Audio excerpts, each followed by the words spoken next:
call it the rule of fives and 25s.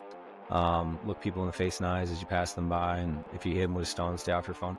I understand that, a lot of the way that habits are like everything. You show me your habits, I can show you your life and your future. But our phones and social media. Have you seen the documentary Social Dilemma? Welcome to another episode of They Not Like Us, and today we've got an incredible conversation lined up. But before we dive in, I want to remind you to hit that subscribe button so you never miss out on the powerful stories, insights and advice we bring to you every week. And let's dive into today's episode. Hello everyone, welcome back to They Not Like Us. I'm your host Aaron, and today I'm joined by Joe Malone. Welcome to the show, Joe. Thanks, brother. What's going on? How you doing? Yeah, I'm doing good. It's a pleasure to have you on the show. Can you tell people a little bit about yourself, please? Yeah, for sure. I'm a former dope addict when I was like a kid. I really don't honestly even call myself that. People say you're always in recovery. I kind of say that's BS. But I used to shoot up dope, used to do petty crime. Joined the Marine Corps, did 13 years, became a Special Operations Marine, and then got out after my 7th deployment. Kind of got kicked out, but I was going to get out anyways. And just got sick and tired of supporting the wrong people overseas. I ended up doing a couple years of contracting for some organizations. And after I had my son and a couple of close calls in Africa, I just decided I wanted to take everything back here to the States and help out everyday people. That was about 2020. And so clearly the world was falling apart. People became overly reliant on the emergency management system. And I saw a big need for people to learn how to take care of themselves when it came to violent encounters and things like that. Yeah, that's quite, the contracting stuff is quite intense, right? I know I have a few friends who did that after they left the Royal Marines, and that can be the money's good, but obviously the risk comes with it, right? Oh man, I almost burnt down. Well, I almost got killed in Somalia, rescuing a chick. It wasn't even terrorist related. It was this chick didn't listen to me. It's a ocean related thing. But I literally thought we were going to die, man. I literally thought that we were going to die. And then I was over in West Africa and I almost burnt an entire hotel down to the ground. Cause I thought this group of guys were coming after me, and I was waiting for it. Fortunately, they didn't find me though. Yeah, it must be dodgy that. And you say you help people now with like violent crime and stuff. And what is it like in the States? Is there quite a lot of violent crime? Yeah, I mean, the United States is huge, man. You got 350 million people. It's one of the largest countries in the world, and it's also really diverse. And you hear about the open border the last few years, and it really has had a big impact. Some people will act like it hasn't, but the reality of it is that it absolutely has. And we are also seeing a lack of prosecution for criminals in the United States right now, in a vast majority of densely populated areas. And so what was once a serious offense, like let's say armed carjacking, you go to prison for that when you get caught. Nowadays, dude, you could carjack somebody and get arrested and you're out by dinner time. And so that lack of repercussion has had a really negative effect on deterrence, especially with these younger kids who are seeing the older generation go through that. So they're participating in this stuff at younger ages and in more organized fashions with the, illegals that have crossed the border. And I'm not saying all illegals are criminals, but there has been a massive influx of illegal people who have, I'm not saying all illegal immigrants are bad people, but there has been a lot of criminal organizations that have also come across the border within those numbers. So you see a lot of it, or more of it, I should say, than you have. But I always kind of reframe things where I tell people, look, like whether there's a lot or not a lot, it really doesn't matter. Most people are good people, like plain and simple. Vast majority of people are really good people, just scared, confused, anxious, going through their own daily lives. But what the reality of it is that if you find yourself, so I did a piece of content earlier this morning on a car that crashed on the highway, and the person was stuck up against the guardrail and the car burst into flames and they couldn't get out. And there was like 8 people trying to pull this person out of the car. Nobody knew how to just break a window or had the physical strength and ability to do that and like pull them out. Fortunately, eventually something happened and they did survive. But stuff like that, man, it's just like you can't give your own personal safety up to just hope and chance. The one time somebody actually does come to rape you, rob you, stab you, shoot you, or somebody that you love, if you don't have the ability to protect them, I mean, especially as a man, I always speak from the context of a male and a father and a husband, because that's what I am. But I mean, what good am I? Like if I can't even protect my children against somebody who's trying to harm them. And, again, it's not to say that you need to be living with your head on a swivel. It's not necessarily even, relative to the amount of crime that perhaps is in your area of living. Again, most people are good people, but it really is just about developing a sense of self-reliance and cultivating, a can-do mindset more than anything. Yeah, it helps with confidence as well, right? If you know you can kind of take care of yourself and take care of your family, that just breeds a lot more confidence in yourself and in your life to go out and enjoy it. Absolutely, 100%, man. Nobody ever learned, I mean, not that I've met yet, but nobody ever learned a new skill and was like, oh, well, that was stupid. Like, you learn how to use a firearm, you learn how to, secure your home, you learn how to, handle yourself on the mats or, in a hand-to-hand type of conflict. And it does create a lot more confidence within yourself, which actually bleeds through in other areas of your life. It's actually a big topic that I talk about, where if you don't have the ability to defend yourself, the unconscious primitive part of your brain knows that. And so it ramps up that sympathetic fight or flight based response within you throughout your day consistently. And when that part of your brain is actually elevated, you lose the ability to think creatively in the neocortex, the outermost regions of your brain. And so because you have that fear due to a lack of ability, that degrades your confidence, which then therefore degrades all areas of your life, because you're not contributing to the fullest of extent as to which you could be. And so absolutely 100%, it does create a lot of confidence within yourself. Absolutely. Do you think many people are prepared for, emergency situations and to kind of stick up for themselves if need be? Oh, I know for a fact they're not. No way. No way. What's crazy is that we've been working towards this level of luxury and comfort and societal design. We've been working towards this where we're at right now since the inception of mankind, right? Like, thousands of years, we've been trying to get to the point where we're currently at. It's an amazing time to be alive. But the unforeseen side effect of having what's the number you guys call if you need police? 999. Yeah. So you need police, you pick up your phone, you dial 3 numbers, people are coming to help you. Like, that's crazy when you think about that. The majority of the world doesn't have that. Like 2/3 of the world do not have that whatsoever. We're very blessed, especially in the Western hemisphere. Same thing in the States, 911. Bad guys are trying to hurt me, right? My house is on fire. People are coming to help you, rescue, save you. But the unfortunate side effect of that is we somewhere along the way, like, it's become expected. Like, how upset would you be? It's like some people's worst nightmare. Somebody's breaking into your home forcefully. They're trying to kick in your front door. But you've taken my training. You got good reinforcement fundamentals, and it's taken them a second. And you call 999. You're like, hey, I need some police. Please come and help me. And it's like, your call will be answered in the order it was received. Dude, and you get like elevator music. How freaking pissed off would you be?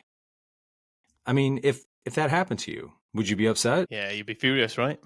Yeah. And so it's like, where did we get this sense of entitlement that we should just be able to pick up the phone and dial 3 numbers and people are like bellboys, supposed to be coming and helping us out? It's because it's been so well structured over the last few decades that it's become secondhand nature. I mean, I would be pissed if I called 911 and nobody answered. It's literally like a nightmare that I've had before, where I'm like calling and nobody's answering. And I'm like, why is nobody coming to help me? But the reality of it is that, you should never be relying on anybody to come rescue you from those types of situations. It's great to have, but you really are you're responsible for your own life in every aspect. And I definitely think safety and security is one of them. And I know for a fact, vast majority of people nowhere close to being prepared for some sort of worst case scenario, or even a mild case scenario for that matter. Yeah, Joe, there's a study done in the UK that found that only 30% of people feel adequately prepared to handle emergency situation. And I would say that's a high number, man.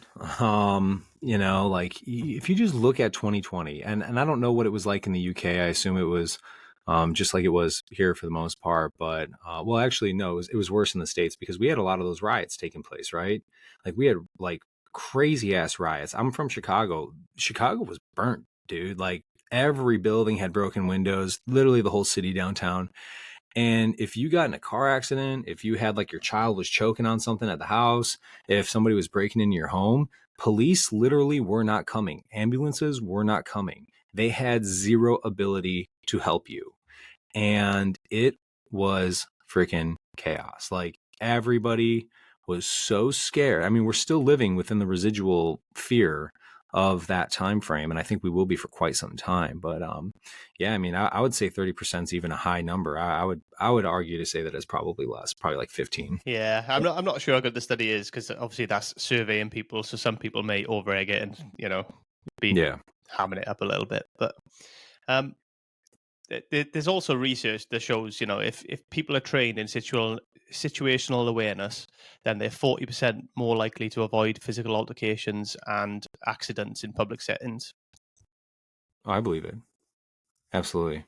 Yeah. Just by looking at people in the face and eyes as you pass them by, you're creating a level of awareness that most people no longer have because we're addicted to our cell phones. And I'm a victim of that. Everybody is. That's what they're designed to do, is keep us addicted. But I would say that just by the single greatest thing that I tell people they could do to avoid not just violent crime, but like just to avoid accidents from taking place, because maybe there's something happening in your environment that you could just not go that way, and not get crushed by something that's fallen perhaps. But is look people in the face and eyes as you pass them by. And if you don't want to look them directly in the eyes, just give them a hi or a hello or a nod, which most people won't look back at you anyways, but just look in their direction, because just by looking in the direction of people as you're passing by them, if you hit them with a stone, stay off your phone within that type of a distance, it forces you to have a sense of awareness. And then I also tell people this acronym called GRACE, where it's like, hey, gender, race, activity, company, expectations. So you should, within a stone's throw of your distance, you should be able to have the level of awareness to where you could at least tell one of those, like, hey, what's the gender of that person? Is it a guy or a chick? What's the race of that person? What type of activity are they performing? Do they have people with them, any company? And is it what I would expect somebody to be doing here in the environment that I'm in? If you could just identify like one or two of those as you're going about your day with people around you, your level of awareness is exponentially higher than anybody else's. And I mean, that could definitely save your life. And I don't believe in like living with your head on a swivel. You always got to be ready. It's like, dude, who wants to live that way? Like, I don't want to, I don't want to go around like being stressed out all day long. It just doesn't seem like a way to live. Yeah, we don't want to put ourselves in that kind of position where we're constantly feeling kind of stressed or on edge, but we equally need to be aware of what's happening around us. And, I think it's kind of like the jungle, right? That the lions and all the predators or whatever, they all prey on the unsuspecting or the weak. So, you just need to be able to be aware of what's going on around you, because then that way you can avoid situations a lot of the time. Yeah, absolutely. I was watching a video a couple days ago, and there was a construction site with like a big old saw, and something happened where the saw, while it was rotating, like thing, it came like flying off the thing it was on, the machine it was on, and went screaming across the street. And fortunately, this guy had his head up and he was just looking around, and he heard a weird noise, and all of a sudden he saw this massive saw blade just screaming towards him, and he just kind of like stopped, and the saw blade like went right into the wall right in front of him. So little stuff like that too, can definitely it can make all the difference in your life. Absolutely. Is that something that you teach people, situational awareness? Yeah. I call it the rule of fives and 25s. Look people in the face and eyes as you pass them by, and if you hit them with a stone, stay off your phone. I understand that, a lot of the way that our So habits are like everything. You show me your habits, I can show you your life and your future. But our phones have, and social media. Have you seen the documentary Social Dilemma? No, I don't think I have. I've seen it advertised, but not watched it. I would check it out, man, because it's like literally the marketing creators of Facebook, Instagram, YouTube, Pinterest, all the major social media sites. It's the people who created the marketing platform. They're even like, hey, we're addicted to this. Our families are addicted to this. It's so addictive that we can't even stop it ourselves. And that really opens up your sight to, okay, well, if I'm doing something repetitively over and over again, I looking at my phone, if that phone's releasing certain neurochemicals within my body, like dopamine or even adrenaline, because if it bleeds, it reads, survival basic instincts within the human condition, we always prioritize negative information over positive because it's survival based. And that's the number one priority our brain has at an unconscious level.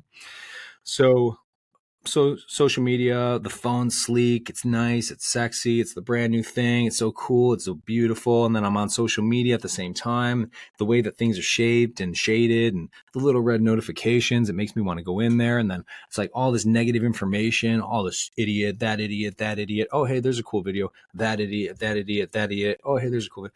What it's doing is our body wants to seek balance, and it's creating this high stress environment, and then it's cooling it down with the dopamine. Then high stress, dopamine, high stress. And that becomes this feedback loop cycle where now, because we're looking at our phones, 5,000 times a day, like how many times do you just pull your phone out and look at it? You're creating a habit, a pattern, a solidified neural pathway in the brain to where now every single time you're feeling a little bit of anxiety, you pull your phone out, you get that little dose of feel good, but then it also gives you that anxiety again.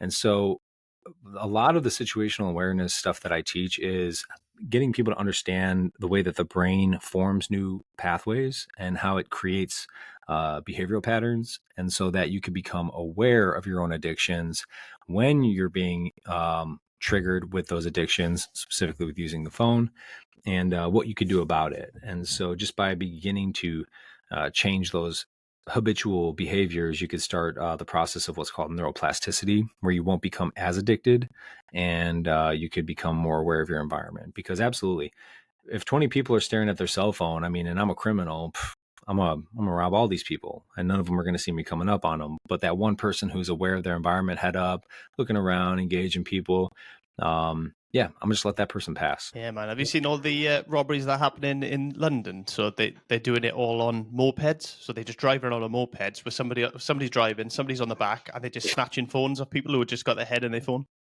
Yeah, well, what's interesting about that tactic is that's new to the UK.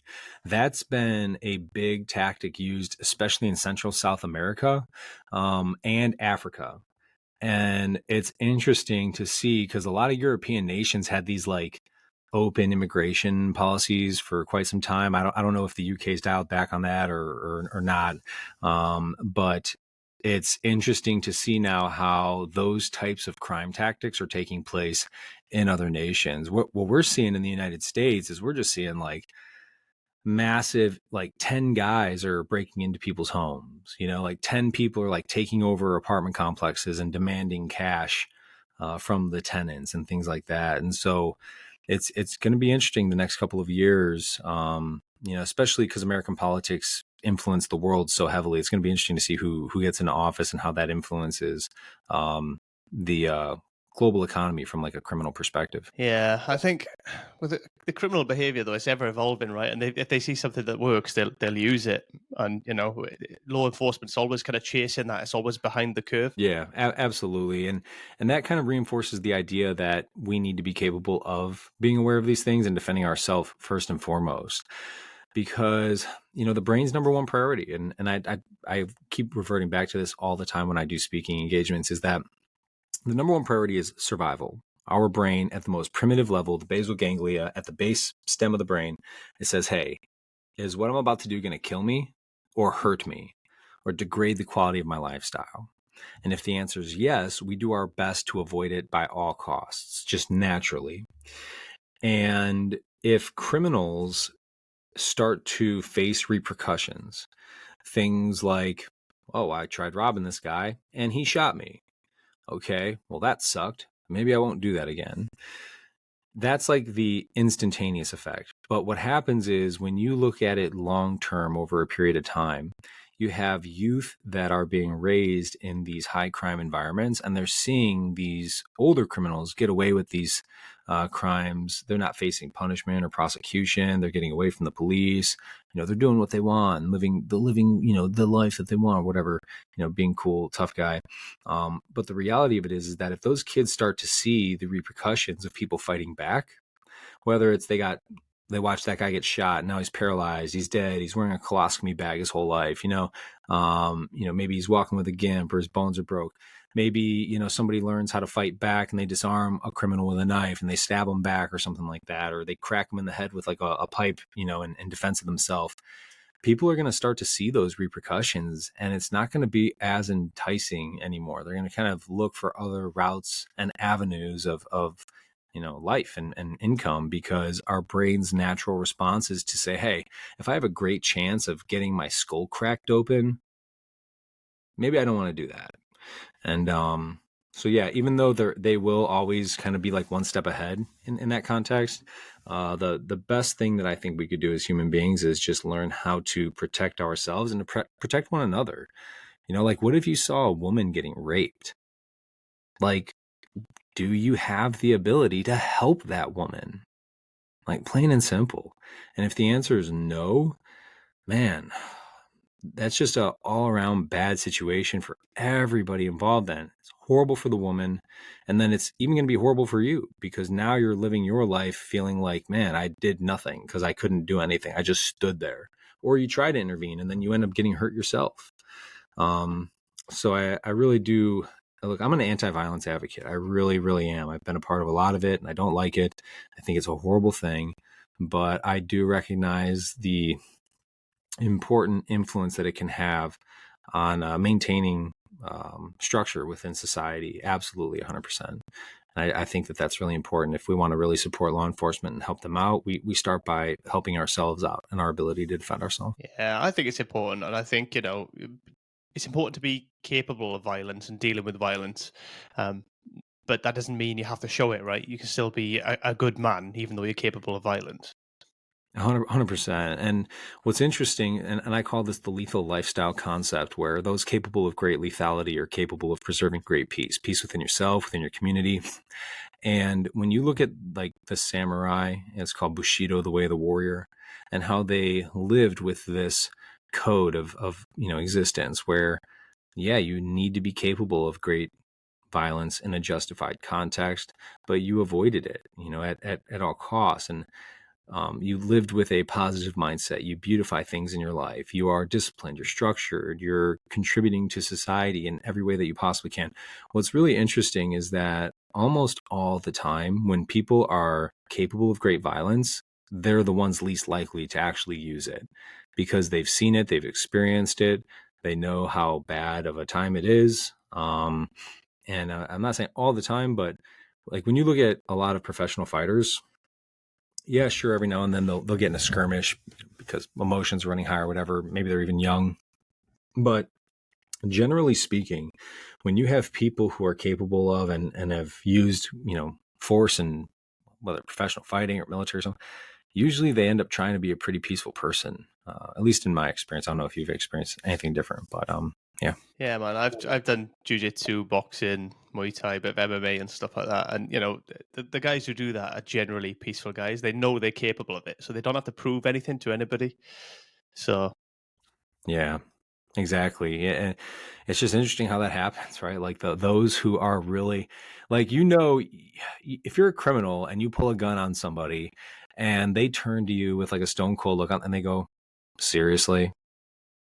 You probably just screwed up pretty bad. Like when somebody has that type of response to you when you're trying to be threatening with a weapon and they just look at you and they say, are you serious? You kind of really just screwed up right there. It's funny how that just works out, right? Those capable of it are the ones who don't want to have to use it, plain and simple. yeah, and I think as well, like from my experience with the training I've done and stuff, actually getting beaten up or humiliated a little bit brings a bit of humility, but also brings with it a little bit of confidence that, you know what, I can take a bit of a shoe in if I have to. So I'm still willing to stand up for what I believe in, because if I get a shoe in, so what? I'll come back another day and I'll still be here. Yeah, that's such a great point. The first time I got punched in the face, I was so petrified. And then I got punched in the face and I was like, I'm still here. Like, my jaw didn't break and I'm not losing all my teeth, which unfortunately for some people that might be their first experience, and that really kind of can have a long-term effect on them. But yeah, once you realize, it's like, hey man, like, I'm not afraid to take licks. Like, I've done it before. I'll do it again. And if you're really going to push me to that limit right now, then you'd better be willing to take twice as much as I am, because I'm here to put it down. And yeah, you just become more comfortable with it, because it's really not as bad as you thought it was going to be. Yeah, absolutely. And that's part of it, right? Is taking that, because it takes a lot of the emotion out of it, and you just kind of relax into it and you think more logically, and you can think about what you're actually doing. No, 100%, man. Yeah. It's like you just said, it takes the emotion out of it, takes that fight or flight based response, that fight or fear based response, as I like to call it. And it just allows you to process the situation, process the information that's taking place. And yeah, I mean, this is what you want to do. All right, man, we'll do it. I really prefer not to, but if this is where we're going to go with it, then so be it. Yeah, man. If somebody came to you then, Joe, who had like no experience of kind of physical violence or anything like that, and they wanted to learn how to kind of protect themselves, protect their family, or just be more aware of stuff around them to look after themselves, what would the first thing that you kind of get them to do? Well, that's a lot of what I do deal with. So I really like to specialize in firearms training specifically. Here in the States, firearms are legal for the most part, at least. And there's never been a greater personal safety tool ever created in the history of mankind than a firearm. A firearm can take a 4'10", 90-pound, 80-year-old woman who can not just level the playing field, but can completely overwhelm a 6'5", 250-pound criminal. Like, plain and simple. Nothing else can do that. Not a taser, not a knife, not a baton, nothing except a firearm. And so I think it's really important that people learn how to use firearms effectively and proficiently. And so the first thing that I tell people is, you have to really develop the appropriate mindset that this is a tool, and there's only a couple of safety rules along with it. There's 4 safety rules. That's it. And just like any other tool, if you don't use it regularly, then you're going to become rusty at using it effectively. And so you can do it 100%. Just follow along with the guidance, have an open mind and open heart, and just recognize that you have the ability to perform with great efficiency. A lot of people get so intimidated when it comes to the idea of personal protection, whether it's firearms or anything else, because of the dire consequences of screwing it up. Well, if I accidentally shoot the wrong person, or maybe it's a life or death situation, I just don't even want to think about it. But I think it all starts with mindset. And then for the people that I work very closely with, we start to talk about habits, because how you do anything is how you do everything. And, your personality reflects your personal reality. And so if you're walking around being a jerk to everybody all day long, well, then of course you're going to have a negative, perspective on life, which means that you're most likely going to have negative actions when it comes to handling something like a firearm. Whereas when you have a positive outlook on life and you're trying to, see the lessons within the struggles and the adversities that you're facing, and you develop good positive habits to reinforce the character of the person that you want to become, now you have somebody who's truly capable of defending themselves and others in a justified context. And that's really important to me. What are the rules? I know it's kind of different from state to state, but what are the rules where you are, Joe, with firearms? Can you carry on your person, or do they have to be in your property?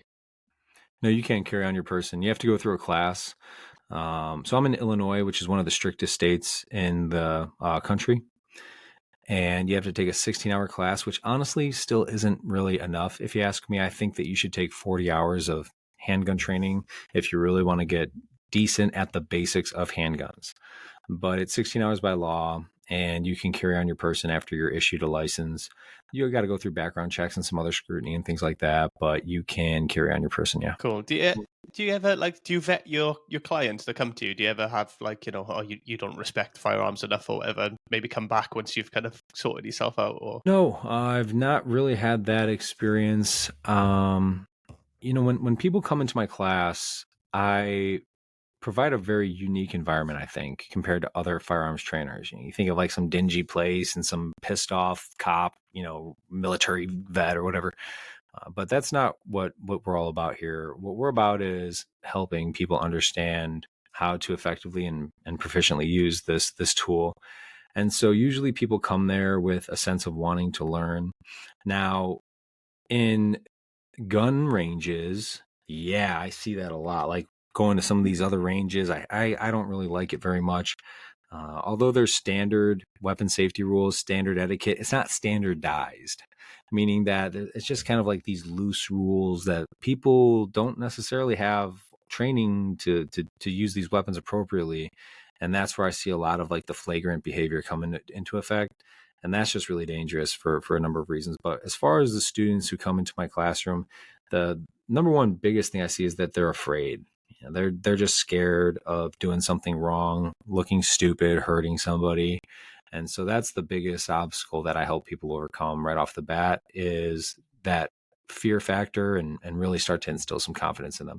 I also think my background might also neutralize anybody who might act immature with a weapon, where you're coming into the classroom of a special operations Marine with a lot of time overseas, and I'm not gonna tolerate that by any means whatsoever. So I don't really deal with that too much, though. yeah, that's good because I've seen it, and it's the rare person in it, but that don't have that respect for that that tool or that weapon system, and it can be really dangerous if you let them people loose. Absolutely, 100%.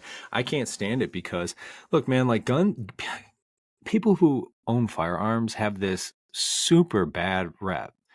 I mean, I hear it from my friends over in the UK all the time, like, oh, a bunch of hillbillies with your beer and your guns. People in the rest of the world don't. It's interesting too, because I always tell my friends in Europe, I'm like, how many times has your country been conquered? Like, like my friends over in like Eastern Europe, especially, like, yeah, like how many times have you guys literally been invaded and conquered, and you have the audacity to talk smack about Americans and their guns? But that's like the facade that takes place, and this perception that you're like an ill-educated, roughneck with your guns and your cigarettes and your beer and your tattoos. It's just really not accurate. I think that that's kind of like a propaganda that's been created by people who want to control the population, and then you got to disarm the population before you can actually control them, plain and simple. And you do that through psychological operations and information campaigns. Kind of a story for another time. But at the same time, there are like a lot of dumbasses, and like they just act like nothing bad can happen. I did some content on a video recently where these two little kids, 3-year-old and a 5-year-old, were like running around their living room playing. Kid sticks his hand under a pillow on the couch and a gun goes off. And then the dad, who's in the kitchen, probably drinking and smoking meth or something, he starts yelling at the kids. He's like, "What did you do?" It's like, what did you do, you dumbass? Like, you leave a loaded gun hanging out underneath a pillow when there's little kids running around? And so, there are some people, and there are some states where you don't need like any training at all.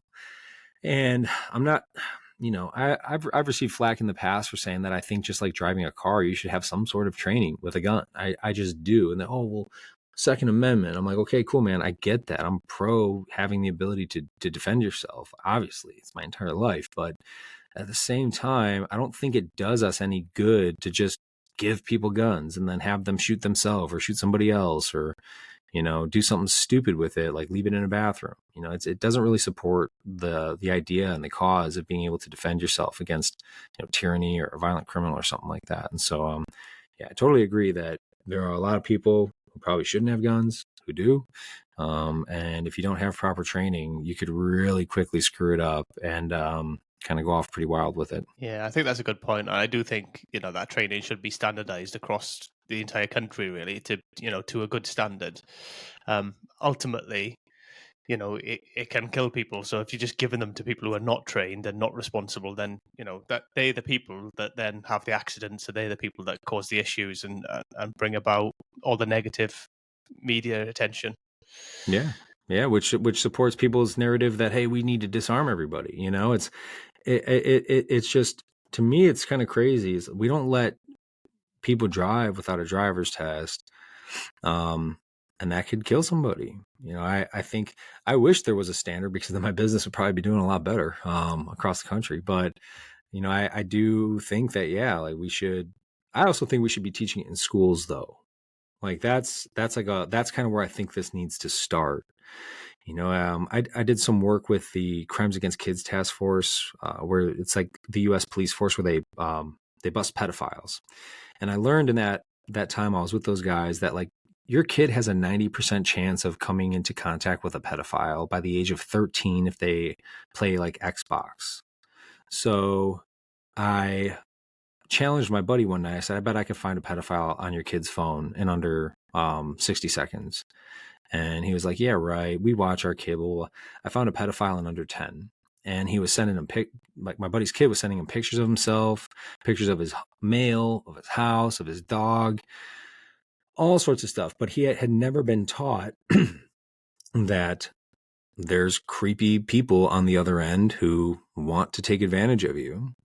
And by educating our kids that pedophiles exist, we're reducing the likelihood of them actually falling victim and subject to those types of manipulative behaviors. Now, for the firearms, for the weapons, I have a 3-year-old son, and I've already taught my kid that, hey, this is daddy's gun, and you don't touch daddy's gun. And I did that in a way like a hot stove, like you teach a kid about a hot stove, where I basically was like touching, I was like, wasn't like traumatizing him. I did this thing where I locked the slide to the rear, send it home. I don't know if that makes much sense to anybody who might not be a firearms person out there, but the point is that at 3 years old, I could leave a gun in front of my child. Not saying that I would, but I have tested him with like rubber guns, like model guns. And he looks at it and walks away. He has no interest in it, because he's already been taught, like, hey, this is something that I need to respect. Like the hot stove, don't touch this thing. It's daddy's. And I'll continue to train him and educate him as he grows older, so that he just understands and appreciates, the power that could potentially be wielded in that thing. And so I do think that we should be teaching it in schools, because it's like a life-saving skill. I also think we should be teaching like wood shop and welding. I guess we don't do that in America anymore. We're too busy with like gender studies, which is the dumbest thing in the world, if you ask me. Guys can be girls and girls can be boys, whatever. I don't know what you guys think in the UK about that stuff, if you're going through the same thing, but point is that nothing bad really ever comes out of empowering people with knowledge and education. That's my point. Yeah, I think it's important. And like the training aspect of it, you've been in the military. I spent some time in the military as well, and ultimately you do your weapons training, and you do it to be proficient and to be safe. So I don't see why it should be different for anybody else, really. Yeah, I mean, it's they make the argument of the Second Amendment, and it's like, I get it, man. Again, I get it. It is so important, in my opinion, that you have an armed population, without a doubt. But we're in this strange dichotomy of where it's like taboo, and you're like a stupid redneck if you like guns, and on the other end, everybody needs to be disarmed. America is very polarized right now, which I think a lot of countries are, but I think America's suffering from it probably worse than anybody else. And it's unfortunate, but what it all boils down to is, can you protect yourself and your family? Plain and simple. Like that's really it. Can you do that? And if you don't have the training and the education, then you probably can't. Just because you pull a gun on somebody does not mean you won that fight. Let's be very clear about that. You pull a gun on me, if I can grab you, like if I can literally reach out and grab you, and you've pulled a gun on me, guess what? You're kind of screwed. Like, you are not going to shoot me with that thing, and I'm probably going to take it from you, and I'm probably going to use it on you. And so just because people have a gun does not mean that they're going to automatically win anything whatsoever. You gotta got to be trained, got to be educated. Yeah, and the Second Amendment right thing, just by asking people to do training to carry is not removing that right. It's just saying, we want you to carry, but in the right way. Yeah.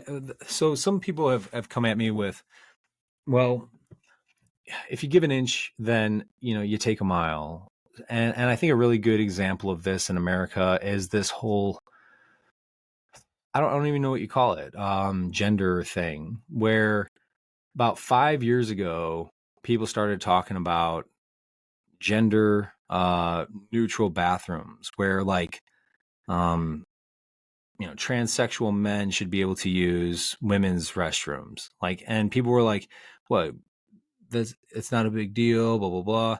And now look at where we're at now. We're like, you have books in US schools about in third grade of boys giving each other oral sex. Okay. So I see where people are coming from, where they're like, hey, if we have some sort of required standardized training, well, who's in charge of that training? Who gets to say if you pass or not? What kind of government regulations, are they going to begin to then enforce so that they could reduce people's ability to own and carry a weapon? And so it's like, okay, I see where they're coming from with that as well, which kind of resorts back to why I think we should be learning about them in schools as a part of standardized curriculum. But that's just my own 2 cents. These things get so complicated because there's people on such polarized ends of the spectrum.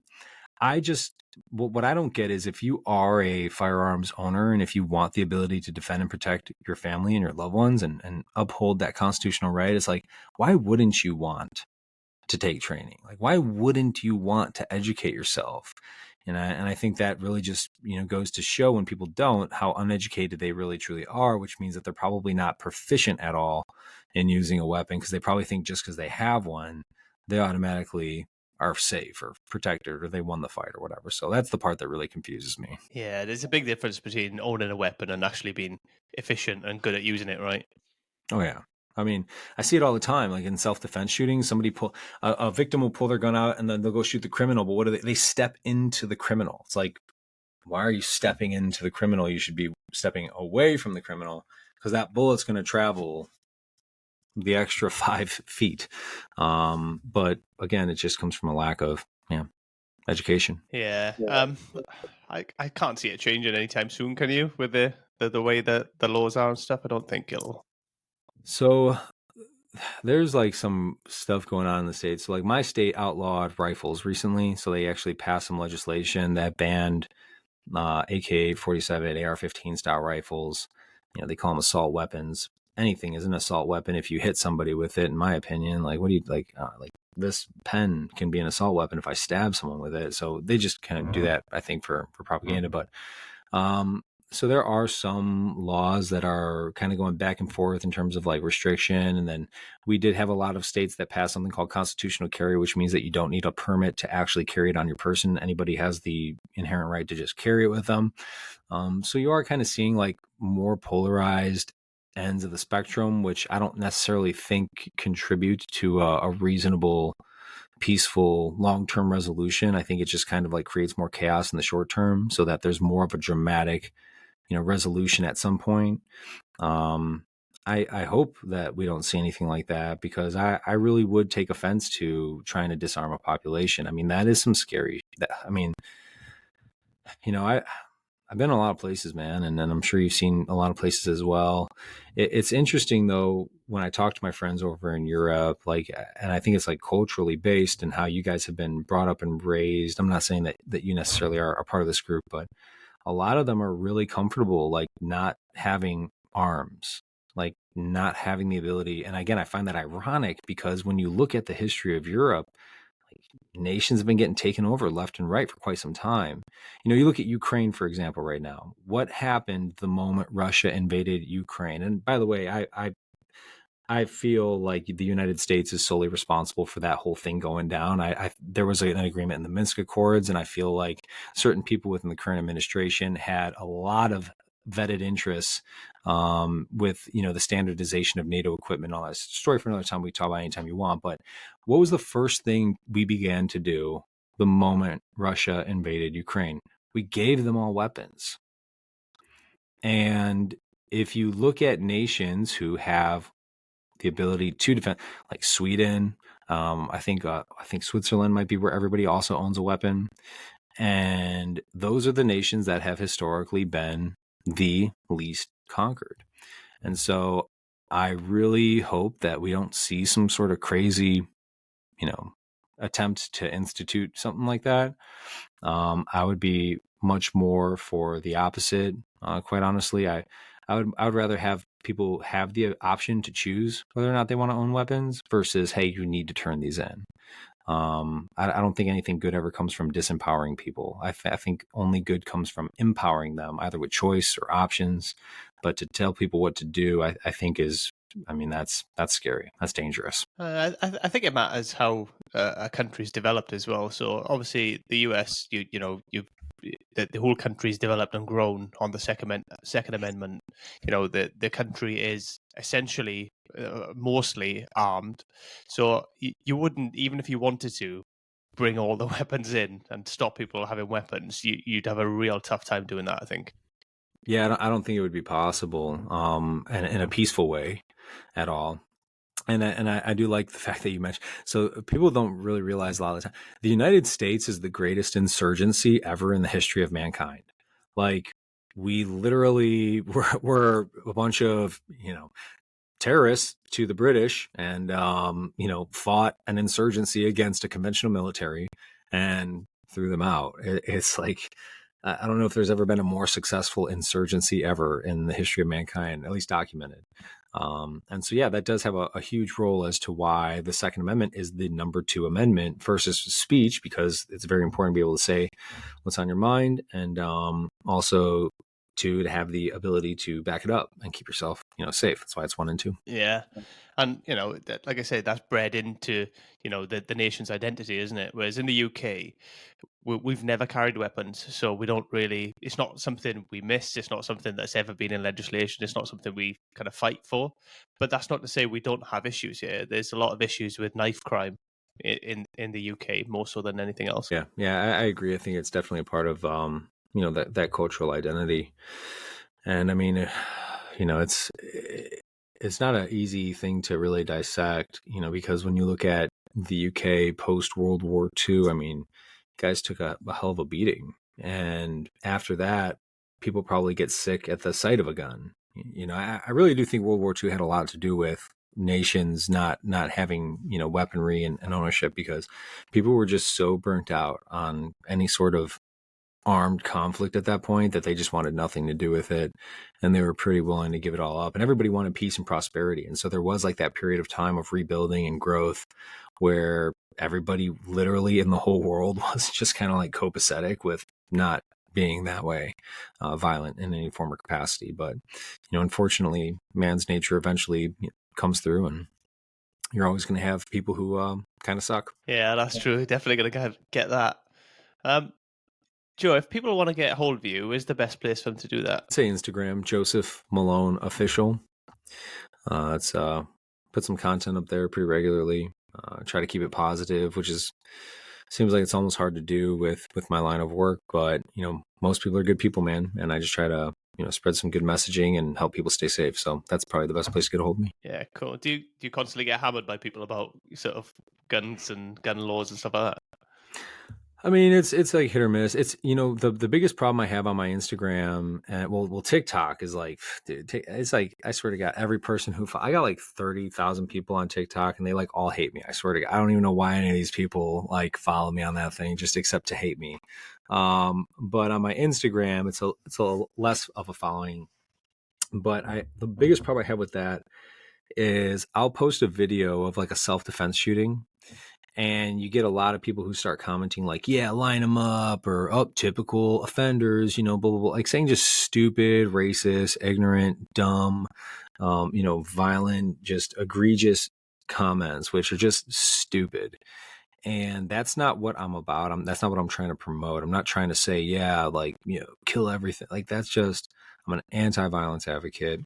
So that's probably the biggest problem that I get, is just telling those people, look, like, I don't think this is the place for you, but they still stick around and, make whatever dumb comments they make. It's the internet though, man, right? You can't get away from it.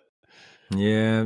Everybody's, everybody's a keyboard warrior, man. And, I don't really get dragged into it.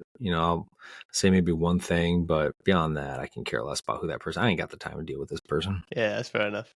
So is all your training kind of in person, Joe, or is it online stuff, or how do you work it?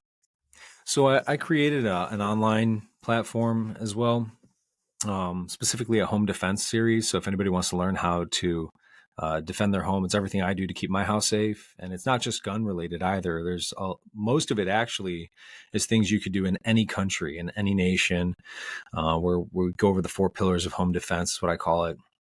And you could purchase that. It's pretty cheap. It's only $297, and you can take as many times as you want. It's a really interesting platform. It's interactive. So it's not like you just click through an online learning thing. There's like scenarios that you actually have to like problem solve and go through, and it's pretty cool.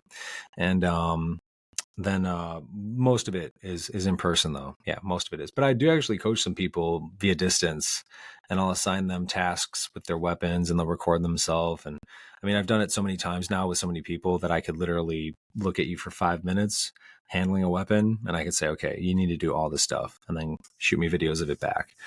And then I'm pretty good at helping people make adjustments like that. Yeah, cool. There's not much in the UK for weaponry, really. I think, it's mostly farmers with shotguns, but there's not many handguns knocking about.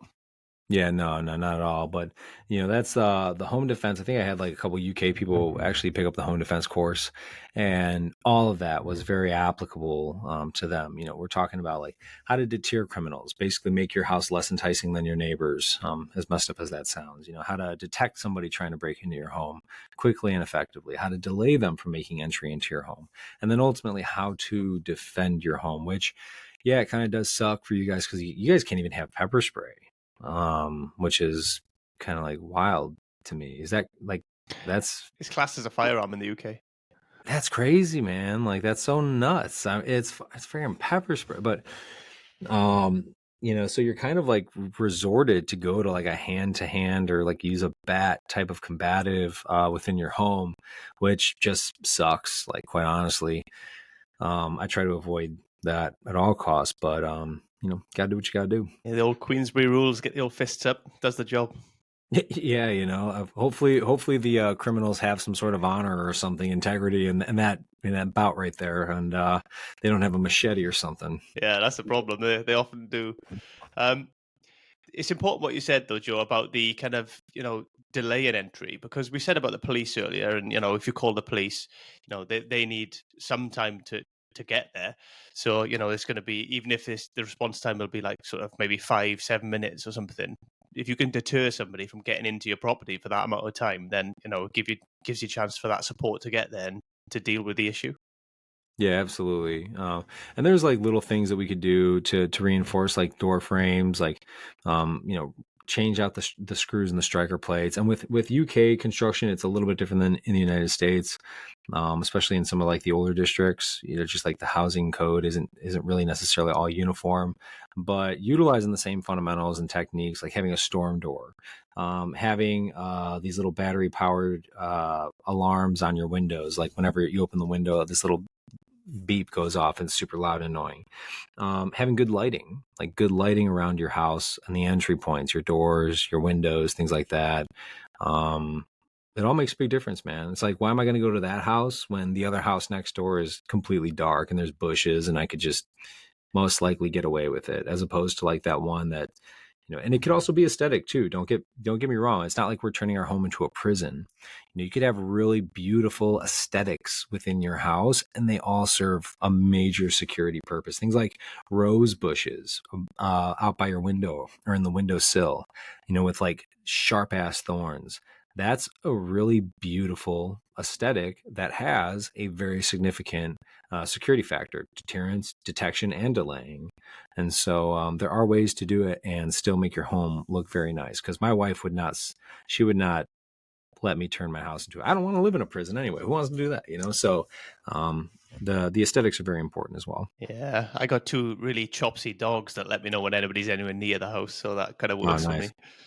Yeah, nice. As long as they stop barking when you want them to stop barking, man. My dog doesn't. As soon as he gets revved up, dude, he doesn't stop, and it's kind of annoying. But Yeah, a lot of people think their dogs will come through to protect them, but a lot of the times they don't. But it could be a good detection, that's for sure. Yeah, absolutely. And they definitely don't stop barking. As soon as they start, that's it. It takes a Oh yeah, while to calm them back down. that's annoying. And it's almost like it's almost bad for detection because then you just keep thinking like, dog's just barking at whatever, and now there is somebody outside. Like the one time you don't go check. Yeah, typical. The only other good thing, I suppose, is the security cameras now that you can get really cheap. The ones that link to your phone.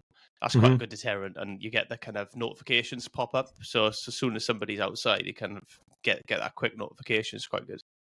Yeah, as long as you have it calibrated properly. That's the biggest thing with those I see is that people either one, they don't have it calibrated, so every time a leaf blows by it goes off, or two, like a human has to be standing in front of it for like a minute before it goes off.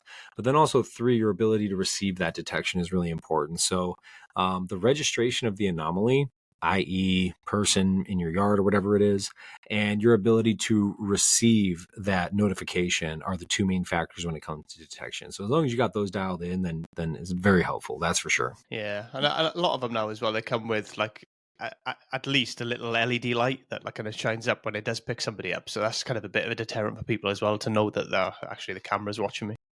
Yeah, absolutely. It can be. In the United States, we're seeing that it's not as impactful anymore because criminals just don't really care. And so it can, but I definitely encourage people don't just rely on that.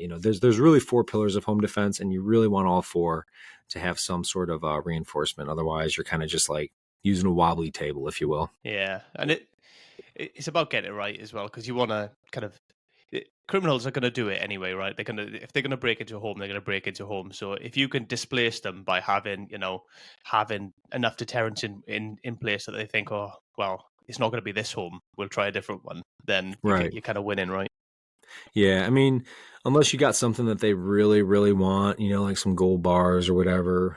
But the goal is to make it as difficult as possible because the more difficult it is, then the less likely they'll actually attempt it, but also the less likely they'll be successful. Yeah, definitely. Um, I'm going to kind of bring it to a close here, Joe. Is there any kind of final thoughts or messages that you want to leave people with? And just remember that most people are good people and your biggest enemy is yourself, but also your greatest ally is yourself. If you cultivate the proper mindset, the proper habits of thinking, then not only can you literally accomplish anything, but you could really truly live a peaceful, happy, joyous life. You could pass that on to your family as they move on in their lives and grow old. And you can find a lot of purpose in this world, so don't lose faith in all the garbage that we keep getting fed via media. There's a lot of beautiful things in this life, and you need to take advantage of it because someday it's going to come where you're going to be lying in the bed wishing to God you could be outside feeling the cold on your skin because, there was once a time where you could, and there will be a time soon where you can't. And I just encourage people to always live life to the fullest. Joe, thank you so much for your time. Really appreciate you being on the show.